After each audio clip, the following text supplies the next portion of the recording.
Jake started this unpleasant conversation a couple of weeks before Christmas. Moreover, he did it suddenly and without any warning. Having cast an inquiring glance at her husband's concentrated face, Gloria immediately suspected that something was wrong.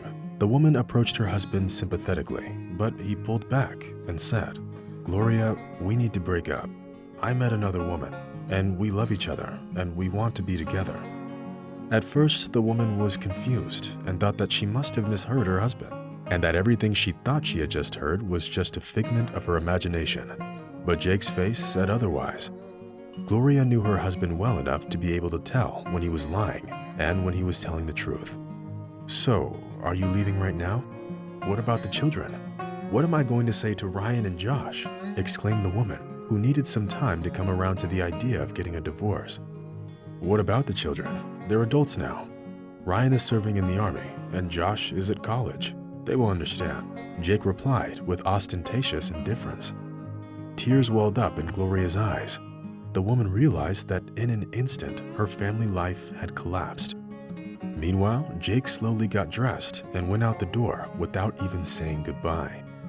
Looking through the window at her husband walking away, Gloria felt the burning bitter tears flowing down her cheeks, but they didn't bring her any relief. The woman's mind got clouded and transported her many years back into the past, when she was just a college student who enjoyed her life and looked hopeful into the future. That's when she met Jake at one of the college parties. He was playing the guitar and was the center of everyone's attention. When the party was coming to an end, Jake approached Gloria and offered to take her home.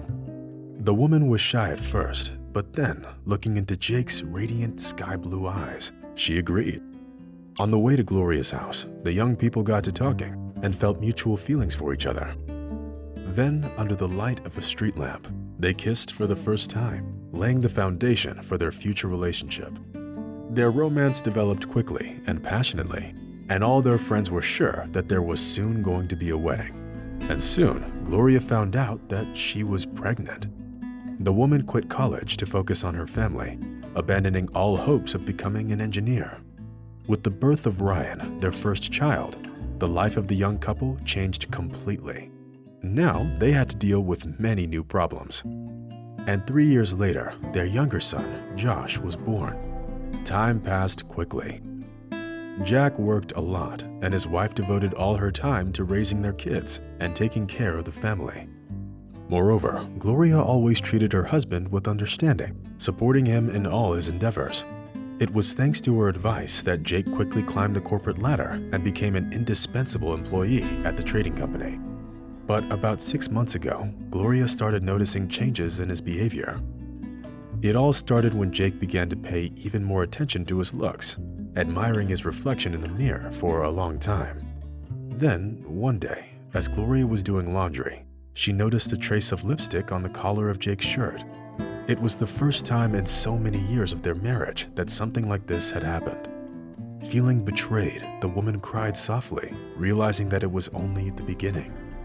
Unfortunately, her intuition was right, and now, standing at the window, Gloria looked as her husband left their home forever. The woman was also worried about what she was supposed to tell the children. By the time Ryan was already serving in the Marine Corps, and judging by his enthusiastic feedback, he was going to renew his contract. And his younger brother Josh was dreaming to make it as a lawyer, and thus had just started his first year at college. And now, their father shocked Gloria with his decision to leave her. Gloria was pulled out of her anxious thoughts by an insistent knock on the door. Shrugging her shoulders in surprise, the woman opened the door and saw her friends. They came to visit her and brought a cake and a bottle to drink. Apart from her family, Sandra and Jessica were virtually the only close people in Gloria's life, whom she trusted enough to share the most intimate and painful details of her life. "Why are you so sad?" asked Sandra, who was always happy and cheerful. At first, Gloria tried to come up with the plausible excuse for her red eyes, swollen from all the crying, but then she just burst into tears, burying herself in her friend's shoulder. Having already started crying, she told her friends that Jake had left her, stammering at every word. "Well, is it really worth crying over? Good riddance if you ask me. Only a fool could have left a wife like you," said Jessica. By the way, why do you look like that? Are you wearing Jake's old clothes? Sandra asked ironically. Gloria smiled wryly and straightened her bangs that fell over her eyes. No matter how you look at it, friends are always the best support system during difficult times, the kind Gloria was going through at the time. Soon, a couple of sips of martini did as they intended, and Gloria relaxed a little and started feeling much better. What Gloria was most worried about at the time was how she would be able to live without the financial support of her husband. Gloria realized that having left her, Jake was unlikely to provide for her from now on. Don't be sad. I already thought about it actually, and as I remember, you're a great cook, aren't you? Here's a phone number of a man who will appreciate your cooking talent, Sandra said, and took out a folded piece of paper from her purse. Gloria smiled shyly and took the piece of paper and put it in her pocket. The truth was that her friend was actually right. Gloria really was a great cook. So much so that whatever dish she decided to make, even if she never cooked it before, it would always turn out delicious and look great too. That evening, the friends stayed late at Gloria's, and when they were finally leaving, they wished her not to lose heart and to keep her faith in the future. That night was tough for Gloria, as she kept dreaming of unpleasant things from both her past and her present.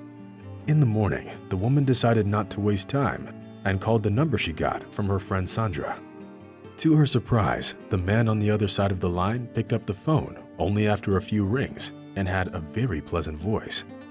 After having lost her courage for a brief moment, Gloria pulled herself together, introduced herself, and explained why she was calling. The man on the other end of the line offered to arrange a personal meeting in order to talk over details face to face. Gloria was happy to agree, and just an hour later, she was in a nice cafe in downtown next to a pleasant, important-looking man named David, who quickly brought her up to date. As it turned out, Gloria's potential employer was a businessman, looking for someone who knew their way around the kitchen and was a good cook. The thing was that David owned a small chain of diners around the city. Unfortunately, things weren't going well for them. Working in the red, David realized that he needed to change something soon, or he would go bankrupt. Thus, he was hoping that Gloria and her knowledge of cooking would help him out. You see, I'd like to hire you for the position of senior manager of my diners. I'm a simple man, and it's hard for me to keep track of all the subtleties of this kind of business. So what do you say? Or do you need time to think about it? David asked, looking hopefully into Gloria's eyes. Gloria didn't look away and was surprised to realize that deep in her soul, she was beginning to get feelings for this man. The woman understood that she simply couldn't afford to reject such a promising offer at this point in her life. So she plucked up her courage and said, "Yes, I agree, but I'd have to start right away, since it's Christmas soon and we'd need to get ready for the influx of customers." That's some good entrepreneurial thinking. Sure, you can start today, David said happily, as the joyful light seemed to have switched on in his eyes. Despite her lack of experience, Gloria was very enthusiastic about her job. First of all, the hardworking and determined woman revised the menu, making some adjustments in the cooking process. And Gloria didn't just supervise the process all this time. She didn't just stay aside, only giving out instructions to the staff. Sometimes, when she had a free minute, the woman put on a chef's apron and stood at the stove, cooking just like the other chefs. The woman didn't even notice when the first month passed. It was time to collect her first paycheck, so David invited Gloria to a restaurant and handed her a puffy envelope. "Oh wow, why is it so much? I don't even know what to say," the woman said in surprise. "You don't need to say anything. That's your salary plus bonus. Take it, you honestly earned all of it," David said as he touched her hand accidentally on purpose. His touch seemed to have sent what felt like electric discharge through Gloria's body. In the month they spent working side by side in the restaurant business, the woman realized that she was attracted to David, while the man kept looking for excuses to spend at least a couple of minutes alone with Gloria. That's not all, Gloria. We are expanding, and from now on, we'll be offering catering services for offices and business centers, supplying their staff with hot lunches. So, starting tomorrow, you'll have a personal driver.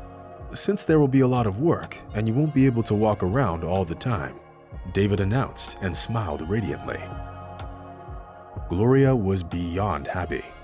It seemed to the woman that she was in some kind of a fairy tale, and as soon as it would strike 12, the magic carriage would turn into a bumpkin, and the coachman would become an ordinary rat. That evening, Gloria and David stayed late at the restaurant, and then, walking around the city, they talked about everything in the world.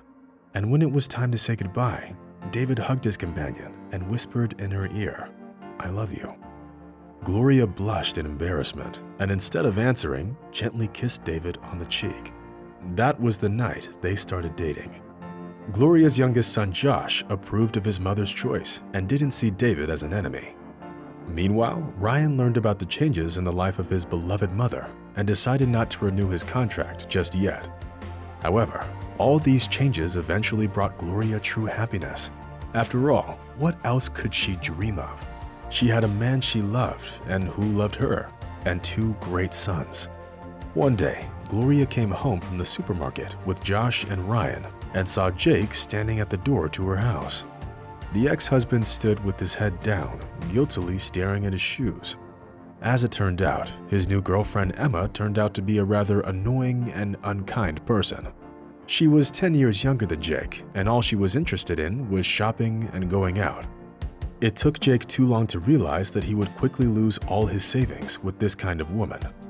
Thus, having packed up his things, he decided to go back to his wife and ask for her forgiveness.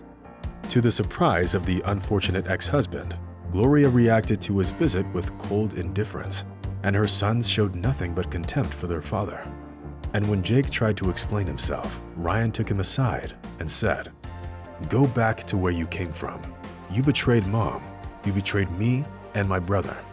Maybe I'll forgive you someday, but today is not that day, and this isn't the place for this conversation." After hearing his son out, Jake seemed to have immediately realized what he had lost. The man knew that his sons were already grown up and could make their own decisions in life. As he was leaving, Jake saw an expensive car pull up to the house and a good-looking man come out with a bouquet of roses. It was David, who decided it was time to propose to Gloria. To the cheering of Ryan and Josh, the man knelt down and opened the ring box, proposing to the love of his life. Gloria, feeling dizzy with happiness, said yes. And what else could she have answered if she was head over heels in love with David?